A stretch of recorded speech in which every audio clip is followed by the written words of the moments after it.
Hey everybody, welcome back. Today we're going to be taking a look at the Ruger SFAR 308. So I already have several videos on this rifle. I have a couple accuracy test videos, and I have the original 50 rounds that I put through this rifle right out of the box, and I will link those videos down in the description. So what today's video is going to be about is my experiences with this rifle so far, and going over my setup and how I have it configured. Now, as of the making of this video, this is early February of 2024. I have just over 1,000 rounds through this rifle, and I'm pleased to report that it has been extremely reliable. I have had 2 malfunctions out of that 1,000 rounds, actually just over 1,000 rounds. Both of those were using Wolf steel cased ammo, and they were both when I was running the gun unsuppressed with gas setting set on setting 2. So from what I found out of the wide variety of ammo that I've tested, probably 15 to 20 brands at this point, when I'm running that Wolf, I do have to turn the gas setting up to 3, which is pretty much the wide open setting. But with everything else, I'm able to run it on gas setting 2, and that is unsuppressed. When I'm running it suppressed, as you see here, which was the majority of my shooting, I did have it on gas setting 1, and I had 0 malfunctions out of all the ammo that I tested. And in my opinion, that is to be expected. When you're running 308 or 7.62 by 51, really the different loads and pressures of those loads, they're all over the place. You can get some really weak 7.62 stuff, and you can get some really hot 308 stuff. So you're going to have to play with that a little bit and find what works best with what setting on your particular rifle. Now, this rifle has the factory adjustable gas block, but it is a very coarse adjustment. It only has 3 settings. Basically, you have suppressed, normal, and adverse. So you can't really fine-tune that gas system. That is one thing I may change in the future on this rifle. I would like to have something that is a little bit more finely adjustable, give you a little bit more settings. But as it is, it does work just fine. That is just something that I would prefer. And at this point, it's really the only thing left on the rifle that I haven't changed, that I probably will in the future. Other than that, it is in its final configuration as you see it. I haven't noticed any unusual wear patterns so far. The bolt, the carrier, the extractor, all of that is looking good. Of course, time will tell. If I start to notice anything out of the ordinary, or if I begin to have problems, I will definitely come back and make a follow-up to this video. Also, in terms of reliability, I have used this rifle exclusively with the Magpul 20 round PMag. It did come with one of these mags out of the box, and I have purchased several more of them since, and that is the only mag that I have used in this rifle. Here in my state, hunting season has just ended. I did hunt this year exclusively with this rifle using the Barnes 168 grain TTSX. Highly recommend Barnes ammo. I have a whole video on that I will link down below. And I did take 5 deer with this rifle this year, including 2 nice bucks, and my wife took one as well. Now, before I ever purchased this rifle, I had done quite a bit of research, and I knew the way this rifle came out of the box definitely wasn't going to suit my needs.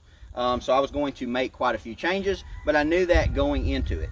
I viewed this more as a platform than I did just a turnkey rifle, and that's the way that I went into this project.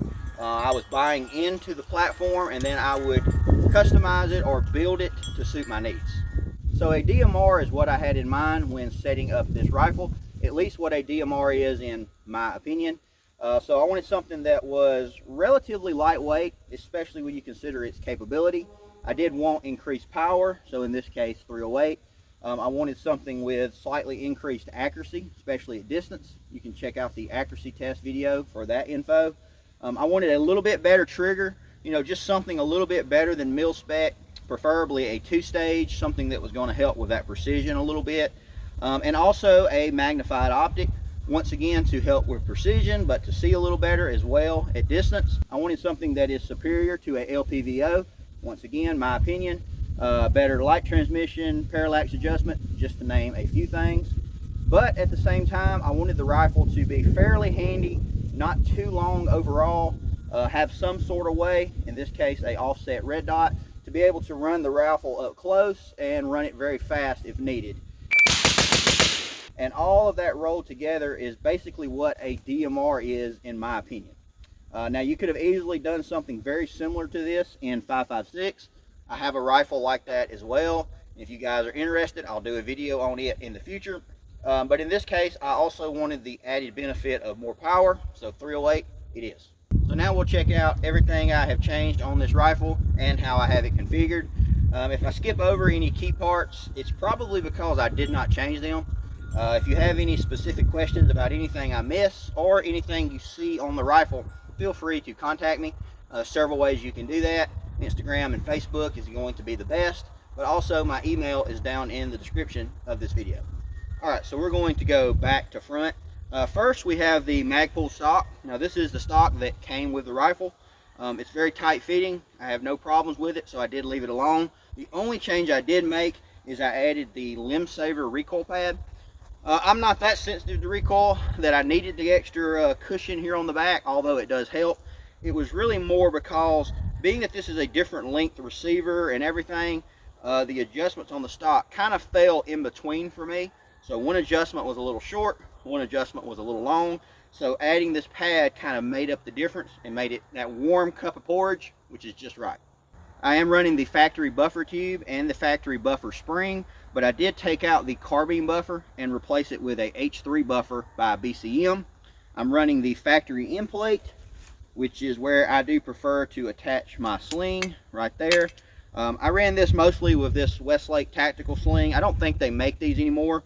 It's kind of a husky sling. It's got a lot of padding on it, but for a rifle like this, generally it's going to be carried a lot more than it's shot. I wanted something with a little bit more padding, so that's the sling that I used.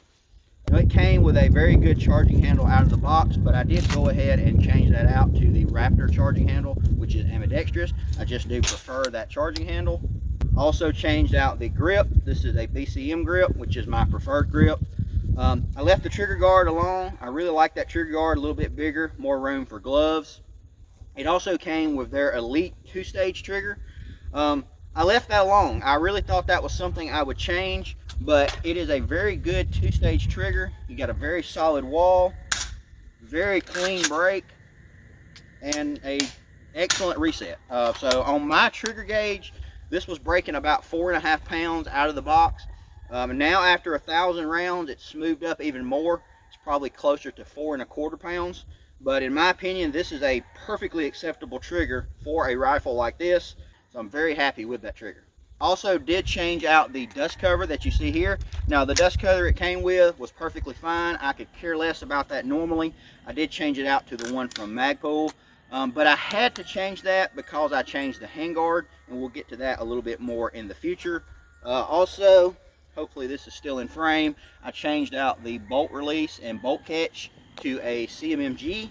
And I will mention this now. That is one of the nice things about this specific platform, is most of the compatibility is with standard 5.56 ARs. So normally on 308 ARs like this, you're going to have to go with a DPMS pattern or something like that. This specific one is kind of its own gun. And that's why I mentioned earlier I was really buying into the platform itself, because this thing shares way more in common with a standard 5.56 AR than it does any of the 308s. So it uses standard charging handles, standard grips, standard buffers, standard handguards even, standard barrel nuts. You got a lot of commonality with standard ARs, and I really do like that. Next is the optic setup. So for my primary optic here on top, I have a Night Force NXS. This is a 2.5 by 10 by 42. Does have adjustable side parallax. It's MOA, and it has a MOA reticle, which is what I prefer as an American. When it comes to magnified optics, there's a lot of good ones out there. Night Force, in my opinion, is one of the absolute best, and it is definitely my favorite when it comes to magnified optics. It is sitting in a Night Force mount that is sitting at a 155 height, so pretty much a standard absolute co-witness. I prefer that type of co-witness, or that height I should say, on a magnified scope. I want to be able to get down on that stock a little bit and really get a good point of contact. I'll also jump back to the stock. That's one of the reasons I do like this specific stock, is because it doesn't have a big cheek weld.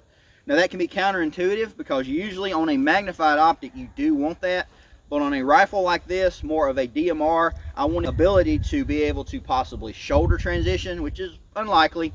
But also for my offset dot, I needed to be able to roll that stock on my cheek. And that does not work well if you have a massive cheek well back here, some of the B5s, and even some of the Magpuls, for instance. So I wanted a very round and very slick stock, and that's why I left this one. Now, as far as my backup or my secondary optic, I have a Holosun 509T. That is an enclosed emitter red dot.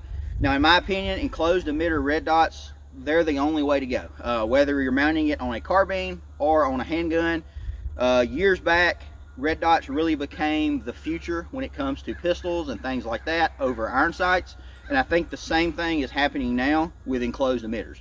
They're simply superior over open emitters. That's a lot of controversy around that, but in my opinion, that is just a fact. It is sitting in a Arisaka mount, which is also at that 155 height.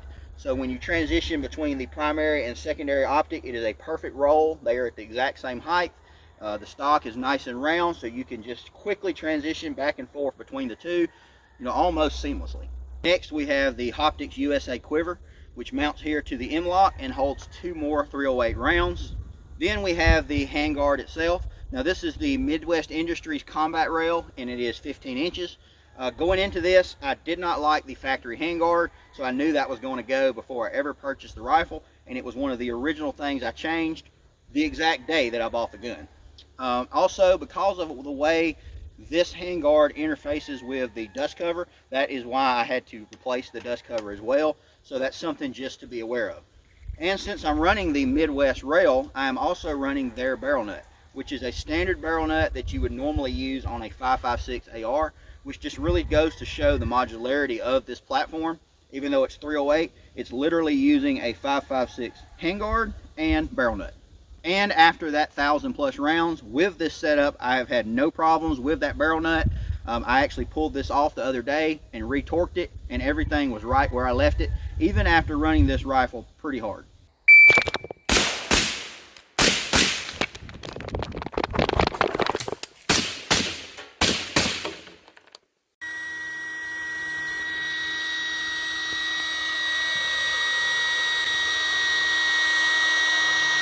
You also have QD points on each side of the handguard, which is where the other end of my sling would attach. Also have some BCM rail panels here filling up some of the M-lock just to give it a little bit more texture. As far as my light setup, I'm running a SFAR switch, SR00 something, I can't remember. It's the standard SFAR switch with momentary and clicky. I'm running the SFAR end cap. This is the one with the redundancy, so you have your switch capability, but you also have a push button if something was to go wrong. I'm running a Arisaka 18650 body, and I'm running a Valhalla Tactical head. Now, I actually have a video on this light head, and I will link that down in the description. This is kind of became my go-to light head when it comes to surefire pattern lights. I believe it's about 1600 lumen, about 58,000 candela. So it's a really good balance of lumen and candela, and it's definitely one of my favorites. I'll link the video to that head down in the description. I have a couple of those at this point. They did send me one for free, to be completely honest, but I then purchased more after that because I liked it so much.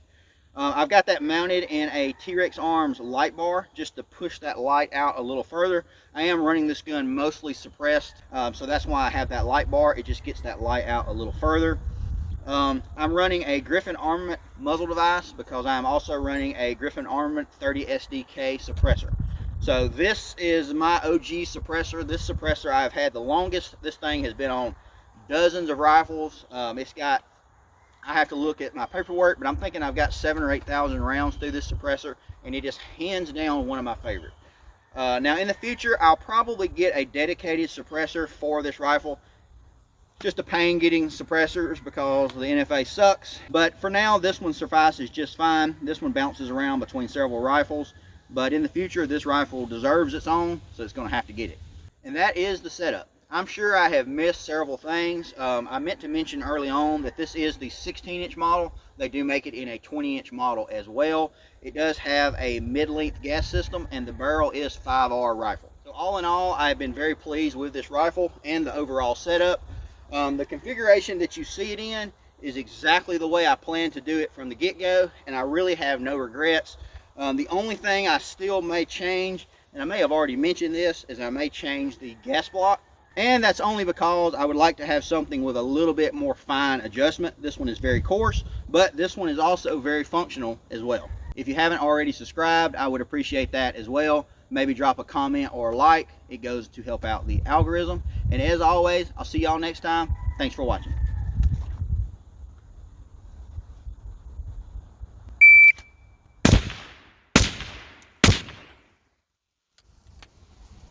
Love this rifle.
One, two, three, four.